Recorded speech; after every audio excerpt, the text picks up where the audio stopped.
नमस्कार दोस्तों, मैं हूं आपका कृष्णाकांत तिवारी और स्वागत है आपका जहां हम खबरों का पोस्टमार्टम नहीं सीधा अंतिम संस्कार करते हैं। आज का टॉपिक बड़ा ही मसालेदार है, इतना मसालेदार कि अगर आप सेकुलर की चश्मा लगाकर देखेंगे ना तो आंसुओं की बाढ़ आ जाएगी। बात हो रही है एक शब्द की, सिर्फ 3 अक्षर SIR। अरे नहीं नहीं भाई, ये वो वाला सर नहीं है जो हम स्कूल में मास्टर जी को बोलते थे। ये वो सर है जिसका नाम सुनते ही लखनऊ से लेकर कोलकाता तक विपक्ष के नेताओं का ब्लड प्रेशर और शुगर दोनों ही स्टॉक मार्केट की तरह ऊपर नीचे होने लगता है। आखिर क्या है ये भला? क्यों पूरा महागठबंधन ऐसे कांप रहा है जैसे सर्दी में बिना गीजर के नहाना पड़ गया हो? क्या ये डर वोट बैंक खिसकने का है या फिर डर इस बात का है कि अगर SIR यानी सर्वे आइडेंटिफिकेशन हो गया हो तो पता चलेगा कि वोटर लिस्ट में राम खिलावन से ज्यादा तो रहीम का भाई रोहंगिया बैठा है। आज की वीडियो में इसी दोगले चरित्र का एक्सरे करेंगे और हम पूछेंगे कि जो नेता कल तक कहते थे कि कागज नहीं दिखाएंगे, वो आज खुद सर्वे के नाम पे पसीना क्यों छोड़ रहे हैं। तो सीट बेल्ट बांध लीजिए क्योंकि आज रोस्टिंग तगड़े होने वाली है। तो चलिए शुरुआत करते हैं पूरब से पश्चिम बंगाल। दीदी का गढ़, वहां का हाल तो ऐसा है कि अगर आप वहां जाकर पूछ लें कि दादा आधार कार्ड है क्या, तो हो सकता है आप पर मानवाधिकार का हनन का केस हो जाए। विपक्ष को SIR यानी सर्वे आइडेंटिफिकेशन रिकॉर्ड से डर क्यों है? सीधा सा लॉजिक है भाई। मान लीजिए आपने घर में दावत रखी है। अब दावत में आपके घर के 4 लोग हैं, लेकिन पड़ोस के गांव से 40 लोग जबरदस्ती घुस आए। अब अगर पापा ने कह दिया कि बेटा जरा लिस्ट बनाओ कि कौन अपना है और कौन पराया है, तो सबसे ज्यादा मिर्ची किसे लगेगी? उन 40 घुसपैठियों को? अरे भाई नहीं, क्यों उनको लगेगी? मिर्ची उस रिश्तेदार को लगेगी जिसने उन 40 लोगों को बुलाकर वादा किया था कि तुम बस मेरा साथ देना, मैं घर की तिजोरी तुम्हारे नाम कर दूंगा। यही हाल विपक्ष का है। बंगाल से लेकर यूपी तक एक ही पैटर्न है। जैसे ही सरकार कहती है कि भाई जरा चेक तो करें कि देश में कौन अपना है और कौन तार के नीचे से रेंग कर आया है, विपक्ष का संविधान तुरंत खतरे में आ जाता है। अरे भाई, संविधान देश के नागरिकों के लिए है, घुसपैठियों और रोहंगिया के लिए नहीं है। लेकिन नहीं, इनके लिए तो रोहंगिया भाईजान है और टैक्स भरने वाले बेचारे आम नागरिक इससे परेशान होते जा रहे हैं। इनको डर सता रहा है कि अगर सर्वे हो गया तो इनका वोट बैंक जो बोरियों में भर भर कर रखा है वो कहीं डिपोर्ट ना हो जाए। अब आते हैं हमारे उत्तर प्रदेश के भविष्य के पूर्व मुख्यमंत्री यानी अखिलेश भैया पर। भैया का तो जलवा ही अलग है।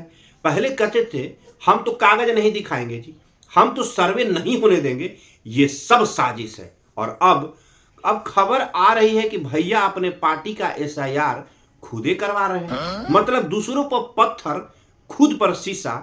ये क्या दोगलापन है महाराज? जब इस देश की सुरक्षा के लिए, डेमोग्राफी चेक करने के लिए सर्वे होता है तो आपको लगता है कि अल्पसंख्यकों को डराया जाए, और जब अपनी पार्टी में गड़बड़ झाला दिखता है तो खुद जासूस बनकर घूम रहे हैं। ये वही बात हो गई कि हकीम लुक्का मान खुद बीमार पड़ गए और दवाई की जगह झाड़ फूक करवा रहे हैं। अखिलेश जी को डर इस बात का नहीं है कि सर्वे में क्या निकलेगा, डर इस बात का है कि अगर यूपी में भी घुसपैठियों की छटनी हो गई तो इनकी रैलियों में टोपी गिनने वाले कम पड़ जाएंगे। और दूसरी तरफ जब जोगी जी कहते हैं बांटेंगे तो काटेंगे भैया, तो इन्हें मिर्ची लगती है। लेकिन जब ये खुद एक विरोध समुदाय को खुश करने के लिए पूरे प्रदेश को खतरे में डालते हैं, तब इन्हें सद्भावना याद आती है। अब जरा गहराई में जाइए। SIR का डर जो इनके अंदर बैठा है वो बेवजह नहीं बैठा है। विपक्ष का पूरा गणित जाति और तुष्टीकरण पे टिका है। एक तरफ ये चिल्लाते हैं जातिगत जनगणना कराओ, जाति गिनो, तो दूसरी तरफ ये चिल्लाते हैं घुसपैठियों को मत गिनो। वाह रे दोगले चरित्र, मतलब मेरे घर में कितने दलित, कितने ओबीसी, कितने स्वर्ण हैं, ये गिनना जरूरी है ताकि तुम जातियों में आग लगा सको। लेकिन मेरे पड़ोस में कितने बांग्लादेशी अवैध रूप से रह रहे हैं, ये गिनना सांप्रदायिक है। ये दोगलापन कहां से लाते हो भाई? अब इनका लॉजिक देख रहे हो। एक तरफ कहते हैं जाति गिनकर देश तोड़ना है, ठीक है भाई, लेकिन दूसरी तरफ ही कहते हैं घुसपैठिए गिनकर देश जोड़ना है। नौ टोके हो भैया, जाति गिनकर भी देश जोड़ना ही है और घुसपैठियों को गिनकर देश तोड़ना नहीं बल्कि देश जोड़ना ही होता है भाई। तो विपक्ष का ये डर बताता है कि इनकी जड़ें अब जनता में नहीं जमात में है। ये देश के साथ नहीं है, ये उस भीड़ के साथ खड़े हैं जो मौका मिलने पर देश के ही संसाधन खा जाएंगे।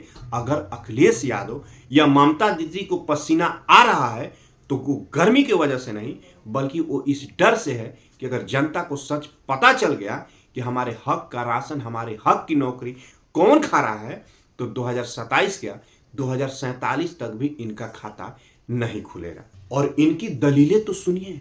कौन कहता है कि गरीब का कोई देश नहीं होता?